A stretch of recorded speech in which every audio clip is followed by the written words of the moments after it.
participar en este interesante coloquio que ciertamente ha supuesto un reto para lo que estoy acostumbrado a trabajar, que es más una dimensión de historia política, y aquí se entra en una vertiente que vinculada a lo que a mí me ha interesado, que es como muy amablemente el profesor Toledano ha indicado, es mi interés por las relaciones hispano-soviéticas, y en concreto, cuando se me planteó la posibilidad de participar aquí, pensé qué puedo hacer que pueda interesar respecto a la cuestión de la corrupción. Y sin lugar a dudas, enseguida pensé en la posibilidad del oro de Moscú. Un oro de Moscú que, de hecho, enlaza con cuestiones que ha comentado, por ejemplo, el profesor Joan Esculías, ha puesto sobre la mesa una realidad objetiva, clave, que es la cuestión de las armas.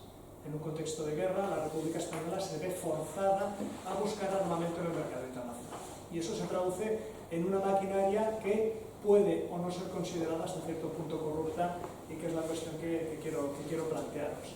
Y el segundo elemento importante, y como siempre las aportaciones de Enrique Ucela y de acá son más que interesantes, ¿no? Yo que tuve la suerte de tenerlo como profesor, ha planteado un par de cuestiones que realmente me han sido muy útiles de cara a mi ponencia, como es la cuestión vinculada al mercado negro. Claro, esa compra de armas, ¿dónde se realiza? Indiscutiblemente el juego es el mercado negro. Es cierto, ahora entraremos. La Unión Soviética oficialmente vende armamento a la República Española, pero también hay otro juego que se realiza, que es la compra de esas armas a través del mercado negro. Y la segunda cuestión importante es la cuestión de la normatividad. Resulta muy interesante su aportación, cómo realmente la guerra civil implica una explosión en el sentido negativo de la normatividad. Esa normatividad explosiona y a partir de ahí, pese a que existe una legislación, se establecen un conjunto de interacciones que realmente condicionan de manera notable las posibilidades de compra, de venta y la moralidad, inmoralidad, la corrupción o no corrupción respecto a esta cuestión. Por tanto, en definitiva, un poco la cuestión que os quería plantear es si podemos afirmar que existió corrupción por parte de los dirigentes republicanos que vendieron el oro a la Unión Soviética.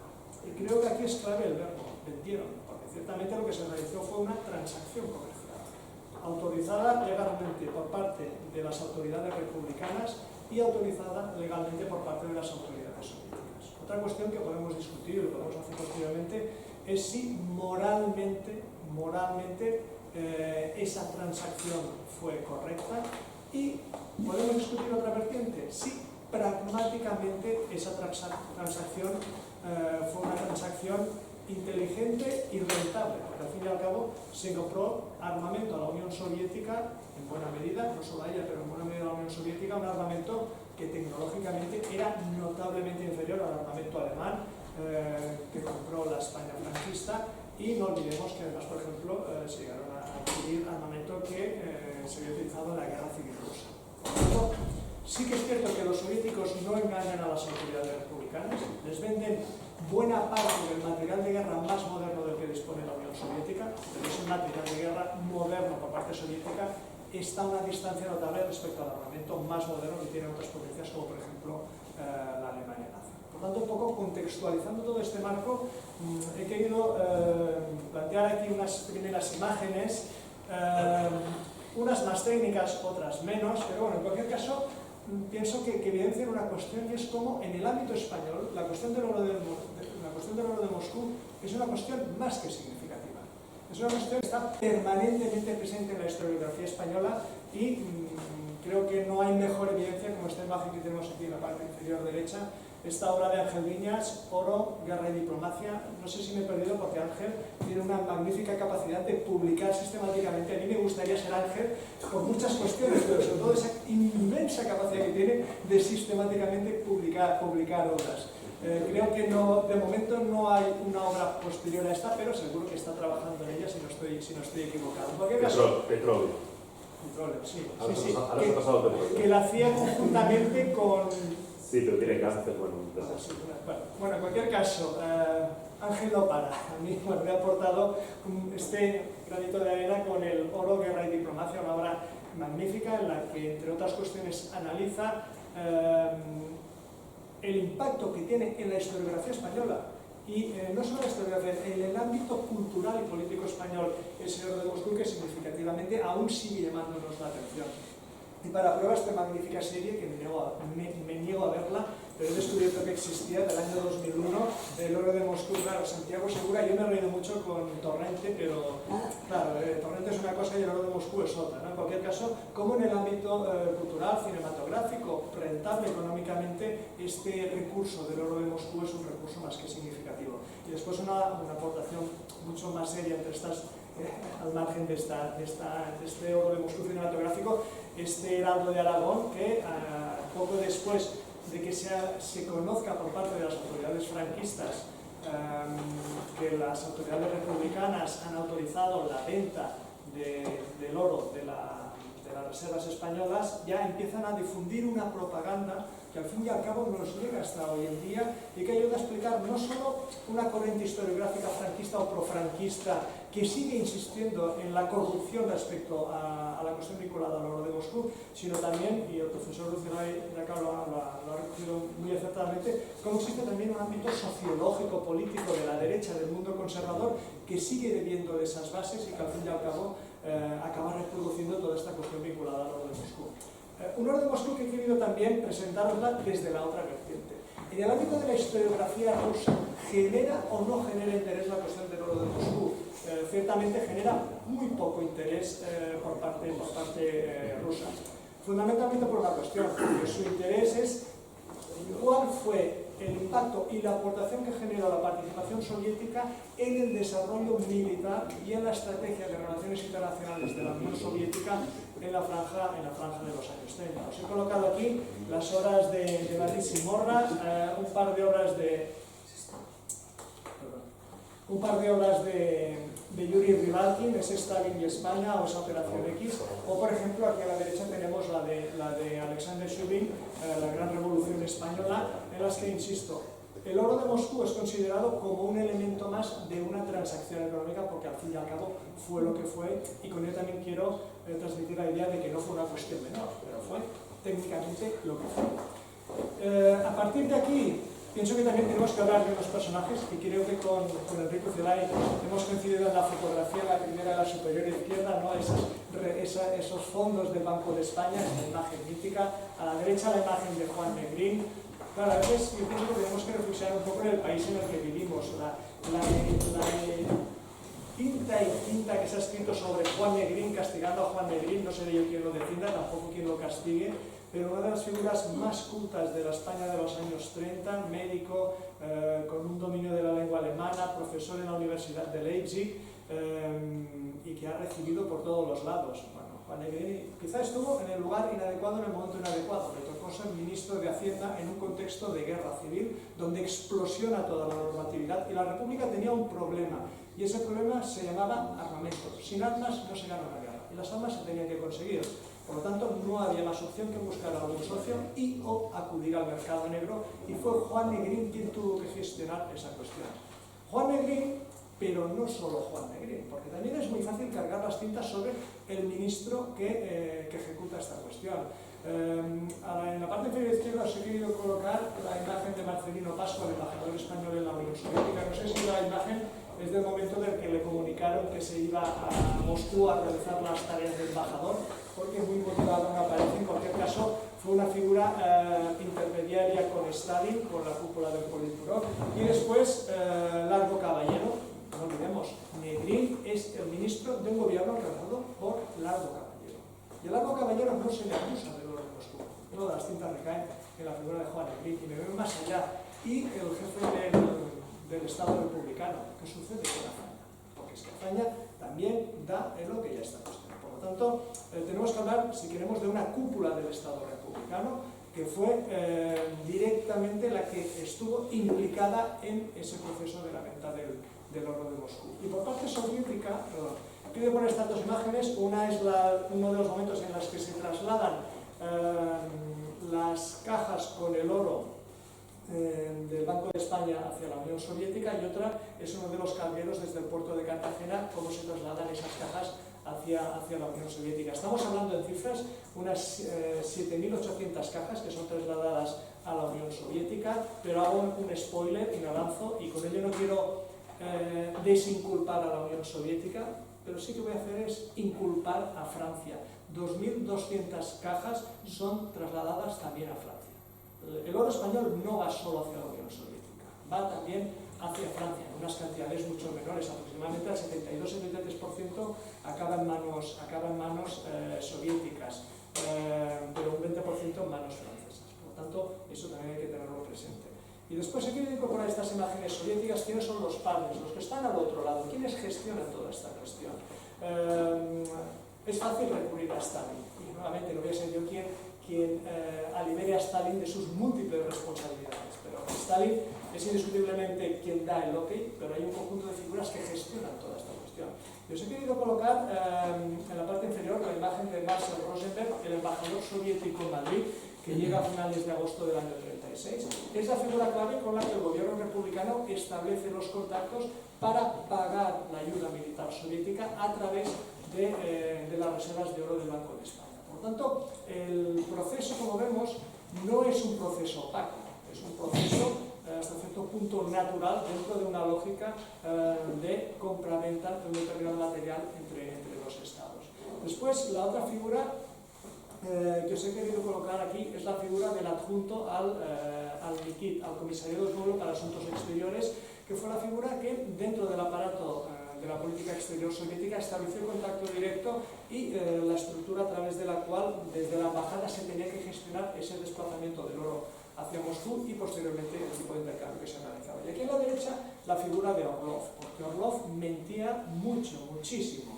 Y una de sus numerosas mentiras era el hecho de atribuirse más atribuciones de las que realmente tuvo. Ni fue el enviado de Stalin encargado de las cuestiones vinculadas con el traslado del oro, ni tuvo un papel absolutamente determinante, aunque sí es cierto que Orlov estuvo en el epicentro de todo ese proceso de compra y venta de oro.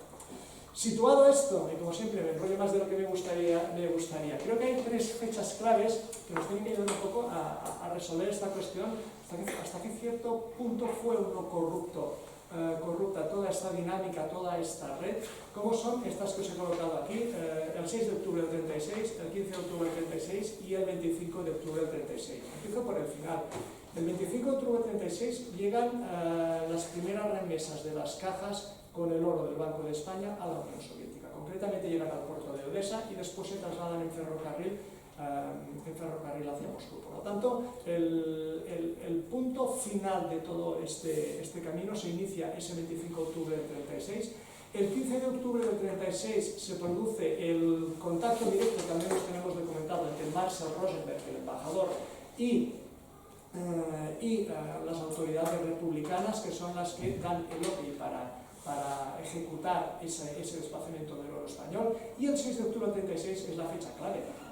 Manuel Azaña autoriza la venta de ese oro hacia la compra de armamento. Por lo tanto, es una estructura que cronológicamente está muy bien focalizada, y hay una fecha que no he incluido, pero pienso que es muy importante, que es el 29 de septiembre.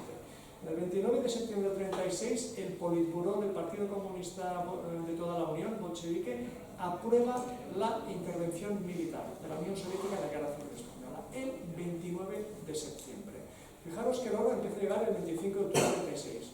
Por lo que se ha podido ver en la documentación soviética, que yo reconozco que en este aspecto concreto no he trabajado, pero sí que he seguido la producción historiográfica, las autoridades soviéticas no tienen del todo claro qué cantidad va a llegar a la Unión Soviética, eso en primer lugar, y en segundo lugar sí que hay la previsión de que esa cantidad que va llegando tiene que continuar progresivamente. Por tanto, no es un proceso focalizado exclusivamente en octubre, noviembre del 36, sino que es un proceso más visto con un largo recorrido. A partir de aquí, protagonistas concretos los hemos identificado. Es un operativo con unos protagonistas muy concretos, muy clarificados y con un punto de partida que, insisto, muchas veces perdemos de vista. Es la República Española quien busca la venta de esos fondos de oro. Obviamente los busca porque no tiene otra opción, y se ha estudiado sistemáticamente, tanto historiadores que podemos considerar, si queremos, más críticos hacia la Unión Soviética, como Payne, o historiadores con más empatía, incluso colocaría aquí a Ángel Viñas. Sin el armamento soviético, la República no llega prácticamente al año 37. Y solo hace falta que pensemos en cuál es la evolución militar de la España sublevada y cómo se plantan Toledo, cómo hay la presión sobre Madrid. Por lo tanto, es indiscutible que sin la ayuda militar soviética, ayuda que no cesión gratuita de armamento, que son dos cuestiones muy diferentes, sin esa ayuda militar la República no hubiera sobrevivido. Por lo tanto, fue una cuestión de pura y simple supervivencia. Si nos miramos al otro lado, la España sublevada también utilizó determinados mecanismos financieros para obtener el armamento que sirvió a la postre para acabar ganando esa guerra civil. Cifras concretas, como os comentaba, se calcula más o menos que fueron más de 500 toneladas de oro que se acabó desplazando a la Unión Soviética, fundamentalmente una gran cantidad de monedas de oro que luego se refinaron, se convirtieron en lingotes, y la cuestión clave es que esos lingotes fueron sobre todo luego utilizados ¿para qué? Para obtener divisas, porque el gran objetivo republicano no era solo la compra directa del armamento con las autoridades soviéticas, sino también qué capacidad permitía eso para poderlo reconvertir en divisas y a partir de ahí acudir al mercado negro internacional y con ello poder adquirir armamento. Los estudios que se han realizado tanto por parte de historiadores rusos como por parte de la historiografía española que ha trabajado esta cuestión, se ha podido apreciar que la compraventa que se realizó fue una compraventa en la que aproximadamente el 30-40% del precio acabó incrementado. Es decir, no hubo corrupción como tal, lo que sí que hubo es una inflación evidente en la ratio que se aplicó en cuanto a la compraventa de ese armamento, un 30-40% que no es una cuestión menor. A partir de aquí, es cierto, empezó a circular toda una rumorología. Una parte de la historiografía franquista empezó a acusar a las autoridades republicanas de corruptas y se las acusó por una cuestión fundamental, y podemos compartir más o menos el argumento. Los dirigentes republicanos en octubre del año 36 están convencidos que van a perder la guerra, y lo que están buscando con esas ventas del oro a la Unión Soviética es tener capacidad para apropiarse de una parte de esas ventas y tener un patrimonio, que por ejemplo Iván Esculia lo explicaba muy bien, que pueda generar una supervivencia durante el periodo de la posguerra. Y aquí además se mezclan también franjas de los años 40 con el exilio republicano en México y cómo supuestamente se habían establecido redes de corrupción que permitían conectar unas aproximadamente 800 cajas que supuestamente se perdieron de esas 7.800 que comentaba que se desplazaron a la Unión Soviética. Empezó a circular una rumorología que aproximadamente entre 80 y 100 cajas habían desaparecido del mapa, no se sabía dónde estaban, y a partir de aquí la rumorología se empezó a acentuar de una manera significativa. Y aquí me gustaría abrir un paréntesis, porque claro, cuando hablamos de potencial corrupción, resulta interesante ver cuál era la percepción soviética. Los soviéticos percibieron que existió una doble corrupción por parte de la República Española en que, uno, en la figura de Prieto, al que acusaban de ser estructuralmente un corrupto, y aunque no pudieron demostrar de qué se había apropiado, el rumor, y lo podemos ver en los informes del embajador Rosenberg, de su sustituto, el embajador Gaikis, por cierto, los dos fusilados cuando retornan a Moscú. El rumor es muy claro. Prieto es una figura oscura que se está apropiando de recursos de la España republicana. Y eso, en cambio, es una cuestión que se ha difundido poco dentro de la historiografía, se ha trabajado poco y, en cambio se ha ido mucho al rumor por el otro lado. Y luego una segunda cuestión que también ha salido de la intervención de Joan Esculia, esta es una cuestión vinculada al SUC, al Partido Socialista Unificado de Cataluña. Está documentado por informadores de la Internacional Comunista que cuando el SUC se desplaza hacia la localidad de Agullana y cruza la frontera con Francia, se pierden cajas de los fondos económicos del partido. Se realizan numerosos informes, sobre todo se encargará una figura que es Estela Blagoeva, y no se acaba de precisar exactamente qué se ha perdido, pero lo que sí queda claro es que se han perdido fondos.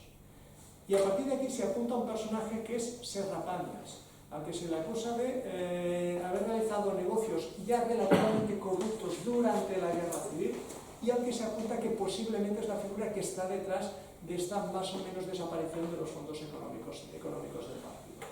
Por tanto, desde la visión soviética, ¿dónde podría estar la corrupción? En un partido político que era relativamente afín a la Internacional Comunista, pero con notables problemas, y en una figura como una autoridad republicana, como la figura de Prieto. Y en cambio, desde la visión española, ¿a quién se ha acusado? Se ha acusado a las autoridades soviéticas. Las autoridades soviéticas, en todo caso, lo que hicieron fue aprovecharse de la debilidad de la República, y creo que se puede hablar en esos términos. Se aprovecharon de la debilidad de la República para establecer un aumento deliberado de los precios. Pero vamos a París. Es que con el caso francés sucedió exactamente lo mismo. En el caso del oro español, que se acaba utilizando para comprar armamento en Francia, el precio del armamento también es aumentado de una forma significativa. Por lo tanto, aquí hay un juego que es muy evidente en este sentido. Y a partir de aquí, voy a ir comentando unas cuestiones que quizás pueden salir en el debate, y que pienso que es importante para acabar de contextualizar si podemos hablar o no de corrupción en esas relaciones hispano-soviéticas. Una primera pregunta que os he querido transmitir es, ¿existía alguna obligación moral por parte de la Unión Soviética de ayudar a la República Española?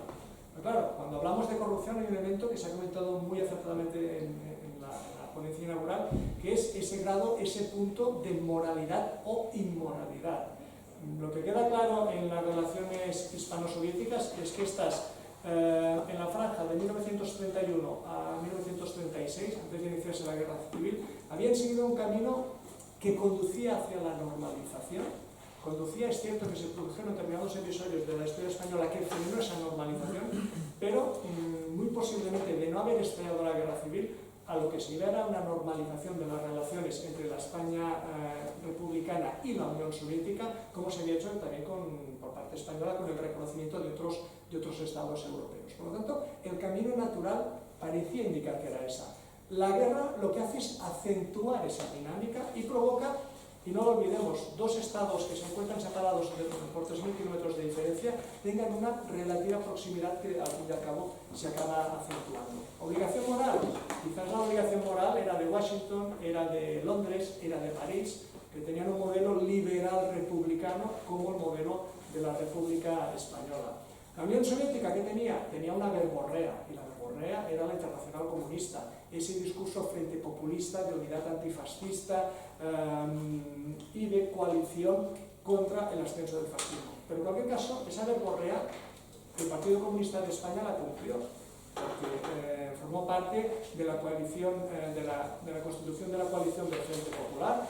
El Partido Comunista inicialmente no entró a formar parte del gobierno de la República, y cuando lo hizo fue contra la voluntad de Stalin, y de hecho la voluntad de Stalin era claramente que los comunistas no entrasen al gobierno, y una vez habían entrado, el objetivo era que se retirasen del gobierno. Por lo tanto, moralidad o no moralidad, una primera cuestión. Y después otra, que es la cuestión de la materialidad, es decir, ¿la Unión Soviética tenía alguna obligación material respecto a la República? Sí, a partir del 29 de septiembre, cuando el Politburó aprueba la operación X, la obligación existe. ¿Los soviéticos cumplen? Sí, cumplen. Venden armamento a la República Española. Y no solo venden armas, envían también asesores militares, envían ayuda alimentaria, pero todo ello es pagado. Es que en ningún momento ni los soviéticos se plantean que todo eso no se tenga que pagar, ni los republicanos se plantean que todo eso tenga que ser gratuito. Todo el mundo tiene claro que aquí tiene que haber una transacción comercial. Y a partir de aquí, como ya os he comentado, no podemos perder ese marco de las relaciones hispano-soviéticas a partir del año 31. Creo que es muy importante entenderlo, porque intentar focalizar esas relaciones hispano-soviéticas y ese posible trasfondo de corrupción, si nos lo miramos exclusivamente a partir de la fecha de septiembre del año 36, es una cosa, pero también tenemos que tener presente que desde el año 31 la República está iniciando pasos para intentar normalizar esas relaciones con la Unión Soviética, y la Unión Soviética es la primera interesada, porque no olvidemos que la franja de los años 20 ha estado aislada internacionalmente, y su política exterior en la franja de los años 30 es precisamente buscar una alianza que intente frenar el avance del fascismo en Europa, fundamentalmente por una cuestión, porque están convencidos que la Alemania nazi les va a atacar, cosa que en el año 41 se demuestra que no estaban equivocados. Vale, voy acabando ya, porque ya se me está echando el tiempo encima. Realidades frente a mitos, ya que os he puesto un título, como mínimo que el título, la ponencia que os hago se ajusta un poco al tema. Realidades frente a mitos. Bueno, hay una realidad indiscutible. el gobierno Girard, que es el gobierno previo al gobierno de Largo Caballero, vende parte de los fondos de oro de la República Española a las autoridades francesas, porque compra armamento a Francia. Es igualmente cierto que la extrema derecha francesa se opone a esta cuestión y va a ser un elemento clave que ayuda a concienciar a las autoridades republicanas que la vía de París es inviable, Londres se niega, Washington también, y por lo tanto solo nos queda una última opción. Es la opción menos deseada, pero es la única opción. Y luego también pienso que hay que entender la perspectiva soviética. Les interesa a los soviéticos entrar en un conflicto bélico a 3.000 kilómetros de distancia y que se va a convertir en su primera intervención militar desde la fundación de la Unión Soviética a nivel europeo. Es otra cuestión también que no es. El gobierno Largo Caballero de la Unión Soviética, igual muy rápido, Negrín, indudablemente, fue el alma mater de todo este proceso del oro de Moscú. Creo, y no me equivoco, que no podemos hablar de corrupción, podemos hablar de transacción más o menos eficiente, más o menos acertada, pero en cualquier caso, desde su punto de vista y el argumento que utilizaron las autoridades republicanas era que en un contexto bélico en el que los sublevados están a punto de llegar a Madrid, lo que no puede suceder es una cuestión clave, que los sublevados se hagan con el control de las reservas de oro del Banco de España. Eso es la sentencia de muerte definitiva de la República. La única opción es retirar esos fondos de oro hacia un lugar seguro. El lugar seguro, ya os he comentado, se piensa primero en París, Londres, Washington, y el último es Moscú. No hay otra opción. ¿Protegerlo? ¿Protegerlo para qué? Para actuar comercial y financieramente con eso. Es decir, no, tampoco se busca una ONG. Incluso, y el detalle no es menor, Berna, se llegan a plantear trasladar esos fondos de oro a Suiza. Y ahí ven que hay todo un entramado político-administrativo que hace inviable todo ese traslado. Y acabo ya. La percepción de las autoridades republicanas, lo que van a hacer es un depósito de fondos, buscando siempre que la titularidad de ese oro que se acabe destrozando en Moscú esté siempre en manos de las autoridades republicanas. Y a partir de ahí hay una cuestión muy interesante que ha alimentado esa imagen de la corrupción republicana respecto al oro de Moscú. Negrín en su testamento acabó reclamando que si quedaba algún lingote de oro republicano español en Moscú, España tenía la capacidad para reclamarlo, porque la potestad de ese oro seguía siendo de las autoridades españolas. Eso se acabó convirtiendo en ¿qué? Lo que tenemos aquí, en un pago por la ayuda militar y en una manera de obtener divisas a partir de las cuales poder acceder al mercado negro, donde intuyo que los agentes del mercado negro, si los soviéticos les inflaron el precio, los del mercado negro, me imagino que como mínimo serían como los soviéticos. Y acabo ya. Los soviéticos, además, hay una cuestión importante que no podemos perder de vista. Los soviéticos, ¿qué buscaban sobre todo? Más que acumular oro, y no olvidemos que también tenían sus minas de oro en Siberia, por ejemplo, lo que buscaban era obtener a partir del oro divisas, y con esas divisas poder realizar un juego económico a nivel internacional. Es decir, la llegada de oro como tal tampoco era especialmente motivador. Obviamente era un elemento rentable, pero no era un elemento tan beneficioso como puede parecer. Y luego los mitos de Orlov, que ya os los he comentado, os remito a una obra que yo considero que es magnífica y se ha leído un poquito, que es la obra de Boris Volodarsky, el caso Orlov, los servicios de inteligencia de la Guerra Civil Española. Orlov, vaya, me confundo, Volodarsky es un militar ruso, por lo tanto podía acceder a los archivos presidenciales a los que solo pueden acceder ciudadanos con la nacionalidad rusa, y su formación militar aporta un conjunto de elementos muy relevantes que ayudan a ver cómo Orlov mintió. Mi opinión es que Orlov fue un auténtico genio. Yo creo que fue un agente doble, triple y cuádruple, porque creo que acabó engañando a todo el mundo, incluso se engañó a él. Y acabo ya. Del franquismo y sus mitos ya hemos acabado. Dos preguntas y acabo con dos preguntas. ¿Hemos sobredimensionado y seguimos sobredimensionando el mito del oro de Moscú? Es una cuestión que creo que nos tenemos que plantear, porque sigue siendo un elemento muy recurrente. Lo asociamos con corrupción del Estado republicano, con sumisión del Estado republicano, con una supuesta, que no es cierto, voluntad sovietizadora de la Unión Soviética, como realizó en Europa del Este respecto a la República Española a la franja de los años 30. ¿Estamos o no sobredimensionando esta cuestión? Y la segunda y última. ¿Existió corrupción en la maquinaria que condujo y ejecutó el oro de Moscú por parte republicana española? La primera pregunta no me atrevo a responderla, la segunda creo que sí, que la puedo responder, y la respuesta es que no. No existió, y dejo dos últimas cuestiones, que enlaza muy bien con un elemento que ha planteado el profesor Uccelay Dacab. ¿Cómo cambia la percepción sociocultural? Es decir, si la Unión Soviética no fuera un Estado comunista y no fuera un país eslavo, es decir, si la Unión Soviética fuera Francia, fuera Gran Bretaña, fuera Suiza, Holanda, hubiéramos dado tantas vueltas a esta supuesta corrupción que estuvo detrás del oro de Moscú, o quizás nos lo miraríamos desde otra perspectiva. Muchas gracias.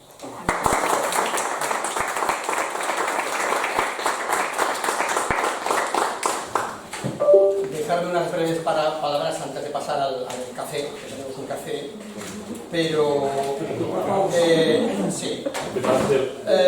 Mirad cómo en el debate público, ¿no?, lo que ha dominado ha sido la rumorología, vamos a tenor de tu ponencia y también la de Esculías.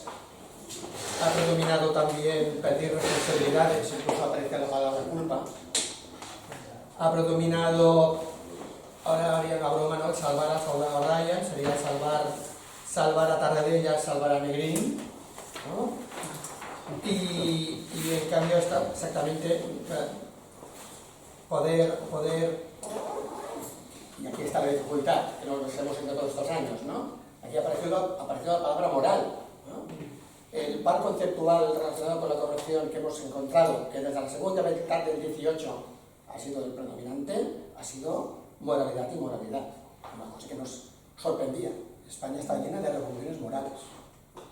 El 19, el bienio, la honra, digamos, nacional durante el 68, y así, ¿no?, las campañas de moralidad.